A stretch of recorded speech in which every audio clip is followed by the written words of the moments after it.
Hello, good morning dear student. Myself Ravalia Roshni and today we will talk our paper number 7 in chapter 3rd Tragic Drama. In our previous lecture we discussed about Greek tragedies and today we will take a next question over that Aristotle's view on tragedy. Let's start our today's topic.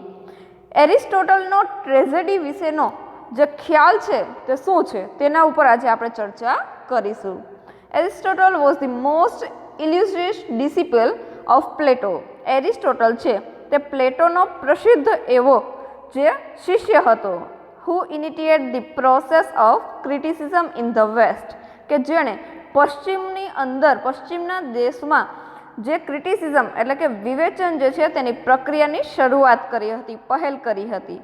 But it was Aristotle who put this process on a proper path. પ્લેટોએ તો ક્રિટિસિઝમની શરૂઆત કરી હતી, પરંતુ Aristotle હતો કે જેણે યોગ્ય વળાંક ઉપર આ જે ટ્રેજેડી છે, ક્રિટિસિઝમ છે તેને લઈ ગયો. He has certainly been the first man in history of criticism to expose certain principles purely aesthetics to which the artist conform. તે એક એવો વ્યક્તિ હતો એરિસ્ટોટલ કે જે વિવેચનના ઇતિહાસમાં સૌથી પ્રથમ એવો વ્યક્તિ હતો કે જેણે ચોક્કસ એવા નીતિ નિયમો સાથે આ જે વિવેચન છે તેના ચોક્કસ સિદ્ધાંતો આપ્યા હતા. R S. Scott James calls him. Scott James એરિસ્ટોટલને કહે છે કે law givers and absolute monarchs to the poets and critics. R S. Scott James એવું કહે છે કે ખરેખર કાયદો છે તે સંપૂર્ણ સત્તા કવિઓને અને વિવેચકોને આપે છે. Aristotle's poetics in the most important document of western criticism. એરિસ્ટોટલની જે કાવ્યાત્મક કાવ્યો છે તેમાં પશ્ચિમની જે વિવેચન છે તેમાં સૌથી વધારે તેમનું મહત્વ રહેલું છે. In Poetics, he replies to the charge made by Plato against poetry. ઘણી વખત તમને કાવ્યોની અંદર એવું જોવા મળશે કે પ્લેટોના જે નીતિ નિયમો છે તેની અંદર તેની જે કવિતાઓ છે તેની વિરુદ્ધમાં પણ ક્યારેક એરિસ્ટોટલના વિચારો હોય છે. And formulate the very important definition of tragedy. પરંતુ તેમણે એકદમ વ્યવસ્થિત રીતે યોગ્ય વ્યાખ્યા ટ્રેજેડીની આપી છે. Like Plato, Aristotle also believe that all arts involve mimesis. Aristotle અને પ્લેટો બંને આ વસ્તુમાં માને છે કે ખરેખર કોઈ પણ કલા છે તે નકલની સાથે જોડાયેલી હોય છે. બટ ફોર એરિસ્ટોટલ ઇન્વિટેશન, પરંતુ અહીંયા એરિસ્ટોટલની માંગણી કંઈક એવી હતી, is objective representation of life in literature. પરંતુ અહીંયા એરિસ્ટોટલ એવું કહે છે કે ખરેખર સાહિત્ય જે છે તે મનુષ્યના જિંદગી છે, તેમના મનુષ્યના હેતુઓ છે તેને રિપ્રેઝેન્ટ એટલે કે તેને પ્રસ્તુત કરે છે. He firmly believes that અહીંયા એરિસ્ટોટલ જે છે તે દ્રઢતાપૂર્વક એવું માને છે કે poet works according to the law of probability. Aristotle gives a full length discussion of tragedy is. અહીંયા તે એવું માને છે કે ખરેખર એક કવિ છે તેનું કાર્ય જે છે તે એકદમ પ્રોબેબિલિટી એકદમ નિશ્ચિત હોવું જોઈએ કે જે ખરેખર એરિસ્ટોટલ અહીંયા તેનો ટ્રેજેડી વિશેનું લંબાણપૂર્વકનું પોતાનું જે વિવેચન છે તે આપી અને સાબિત કરે છે. ટ્રેજેડી વિશેની તે સંપૂર્ણ માહિતી પોતાના વિવેચનમાં આપે છે. Tragedy is an imitation of an action. Tragedy જે છે તે ખરેખર ક્રિયાઓનું ઇમિટેશન છે, તેને ટૂંકમાં નકલ છે. That is serious, complicate end of a certain magnitude, કે જે ખરેખર ગંભીર, સંપૂર્ણ રીતે વિસ્તારપૂર્વકની જેનું કદ મોટું હોય તેવી છે.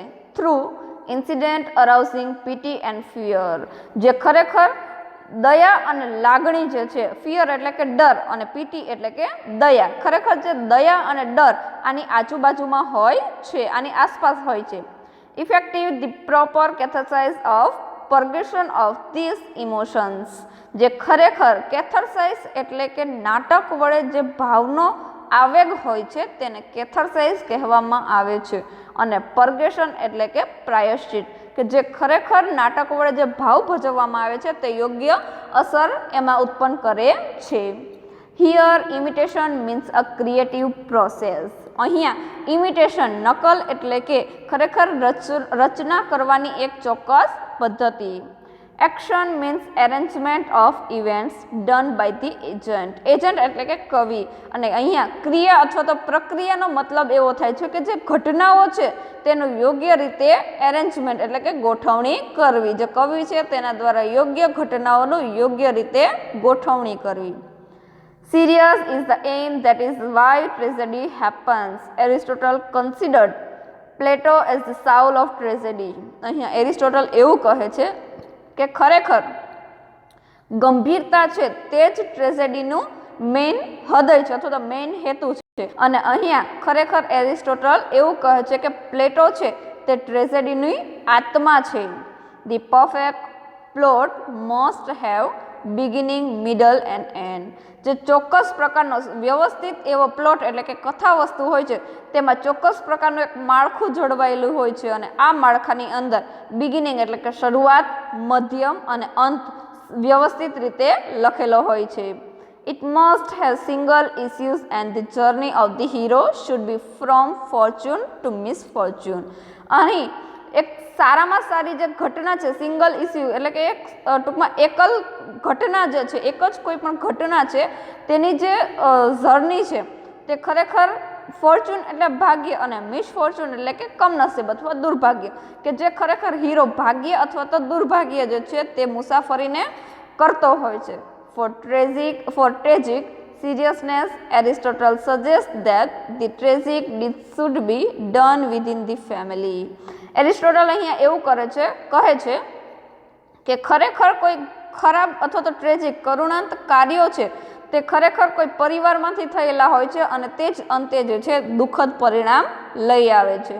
To him plot is not only the organism of external events. ખરેખર પ્લોટની અંદર કથા વસ્તુની અંદર ઓર્ગેનિઝમ એટલે કે સજીવ રચના છે તેની માત્ર ને માત્ર બાહ્ય ઘટના લેવામાં નથી આવતી એટલે કે પ્રાણી અથવા તો પશુઓ જે છે તેની માત્ર બાહ્ય ઘટના નથી લેવામાં આવતી but also an inward process of expressing man's self, his through and the emotion.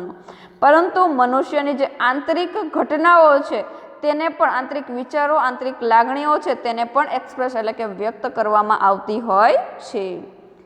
Race focus on the specific issues of tragedy. રેસ છે એ કોઈ ચોક્કસ ઘટનાઓ કોઈ ચોક્કસ બાબત ઉપર ફોકસ એટલે કે ધ્યાન આપે છે. Which are the tragic characters, high seriousness and catharsis. કે જે ખરેખર કોઈ મુખ્ય જે કરુણાંત પાત્રો છે વધારે પડતી એકદમ ગંભીરતા છે અથવા તો જે ગંભીરતા છે તેને ભાવના વડે વ્યક્ત કરવામાં આવે છે. Tragic heroes Aristotle discuss about the character.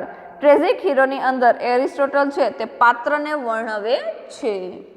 According to Aristotle, એરિસ્ટોટલના મત મુજબ a poet should aim at 4 different points while creating character.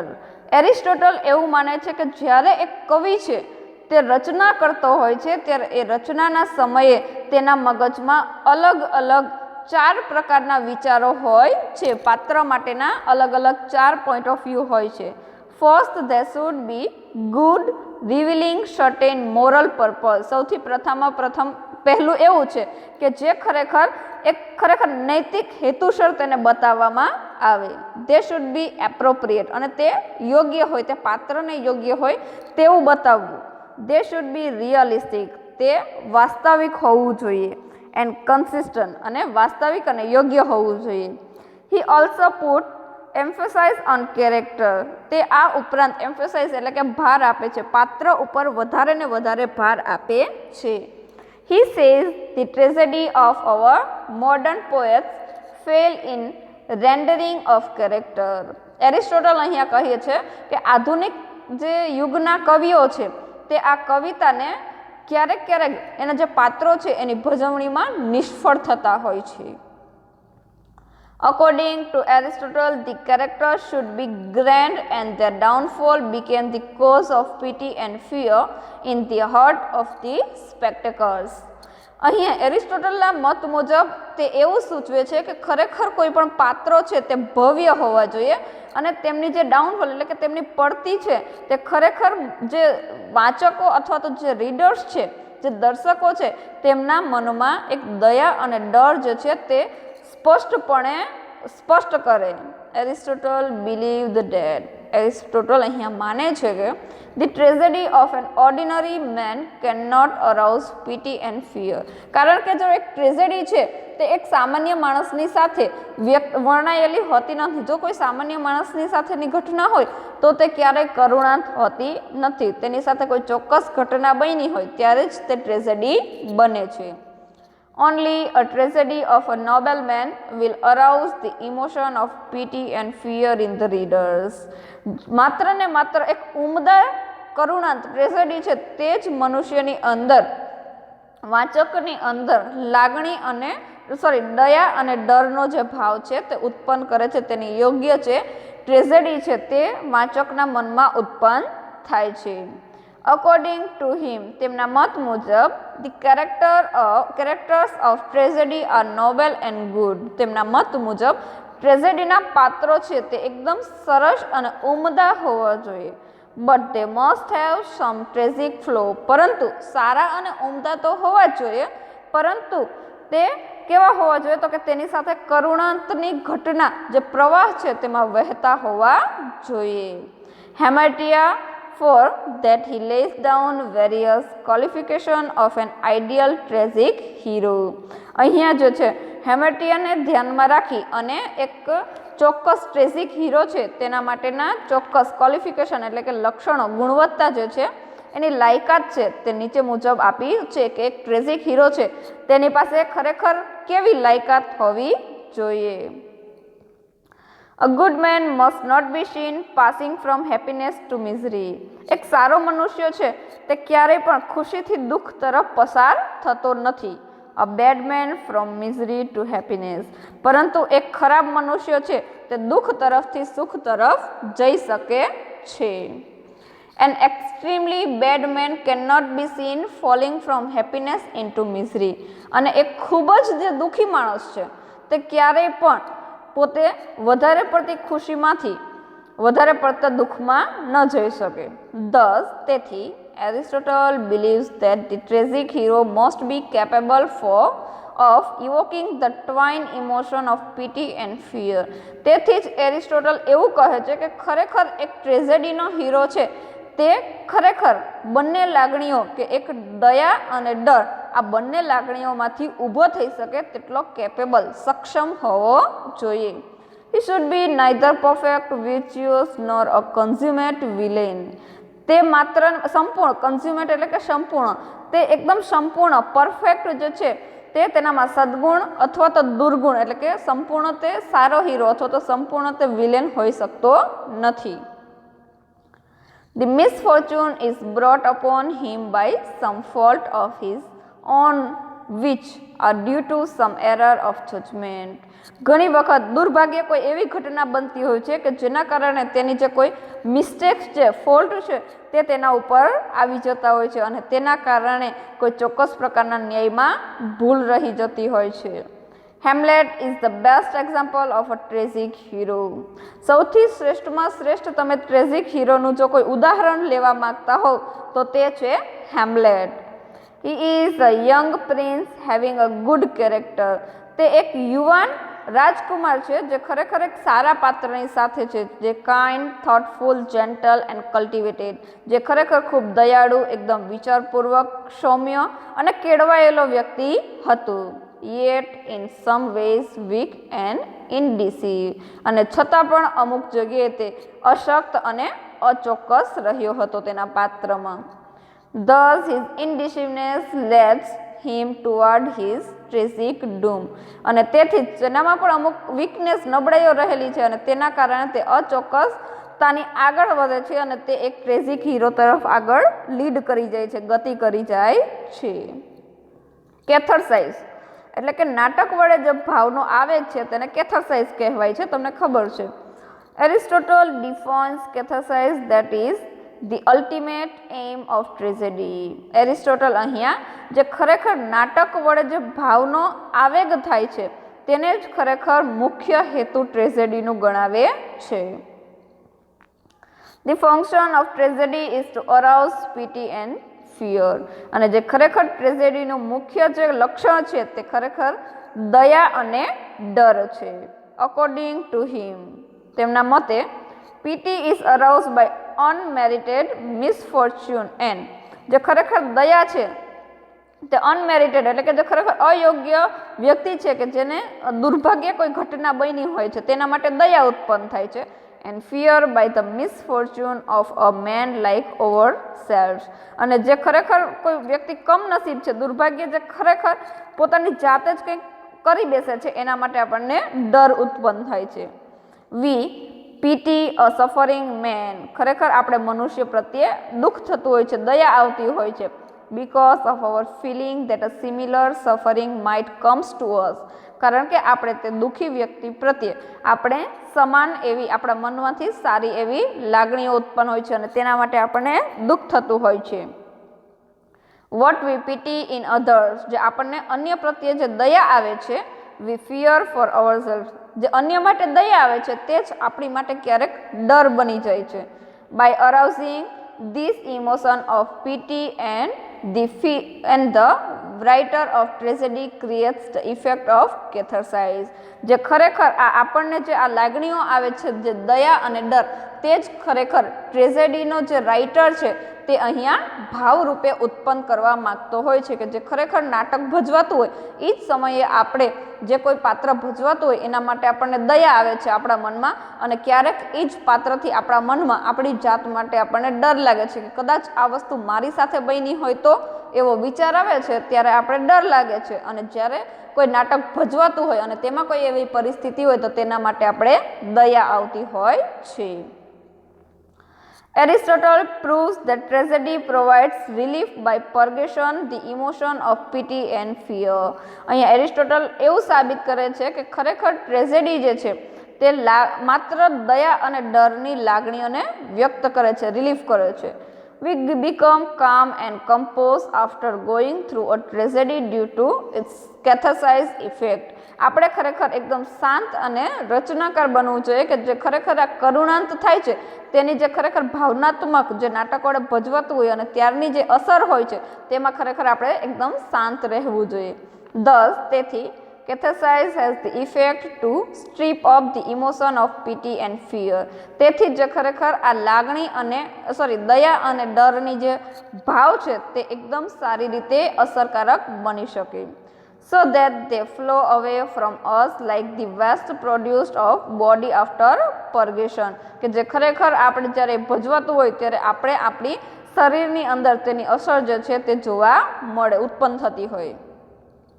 Thus tragedy has the effect like psychological medicine. ઘણી વખત આ ટ્રેજેડીની અસર જે છે એ મનોવૈજ્ઞાનિક ઉપચાર હોય તેવી રીતે એની અસર થતી હોય છે. That helps to make us free of inhabitation.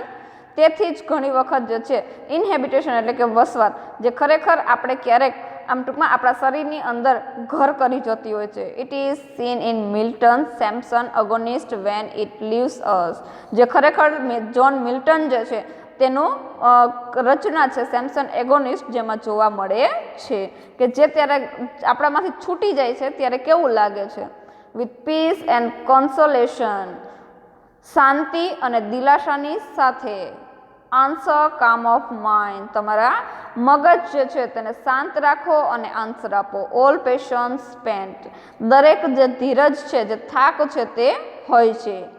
In short, ટૂંકમાં કહીએ તો Aristotle defines catharsis from intellectual point of view rather than direct or theological point of view. ખરેખર એરિસ્ટોટલ જે છે તે પોતાની વ્યાખ્યા એકદમ બુદ્ધિશાળીથી સમજાવતા, પોતાનો પોઈન્ટ ઓફ વ્યૂ છે સમજાવતા કહે છે કે ખરેખર ઉપદેશાત્મક આપતા અથવા તો થિયરી આપતા કહે છે કે ખરેખર ટ્રેજેડી જે છે તે ખરેખર લાગણીઓ અથવા તો ભાવ રજૂ કરવાનું બુદ્ધિશાળી રીતેનું એક તત્વ છે.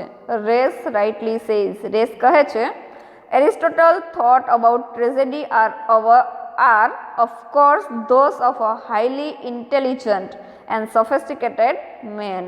અહીંયા રેસ કહે છે કે ખરેખર એરિસ્ટોટલના જે ટ્રેજેડી ઉપરના વિચારો છે તે ચોક્કસપણે ઉચ્ચ બુદ્ધિશાળી છે અને જે ખરેખર કૃત્રિમ આભાસયુક્ત જે મનુષ્ય છે કે જે ખરેખર પડદા ઉપર ભજવાઈ રહ્યું છે તે મનુષ્યનું સંપૂર્ણ રીતે તે અહીંયા પ્રસ્તુત કરે છે. વિદ્યાર્થી મિત્રો, આ હતો આપણો વ્યૂ. એરિસ્ટોટલ જે છે તેનો ટ્રેજેડી વિશેનો ખ્યાલ જે છે તે કેવો છે, તે ટ્રેજેડી વિશે તેણે કઈ કઈ બાબતો રજૂ કરી છે, તેમનો પોઈન્ટ ઓફ વ્યૂ છે તે ટ્રેજેડી માટે કેવો હતો તેના ઉપર આજે આપણે વાત કરી, જેમાં રેસે પણ તેમના વિશે ઘણું બધું કહ્યું છે. અને હવે આપણે આપણો આના પછીનો નેક્સ્ટ લેક્ચર જે છે તેમાં વિલિયમ શેક્સપિયર વિશે વાત કરીશું. Okay, have a good day.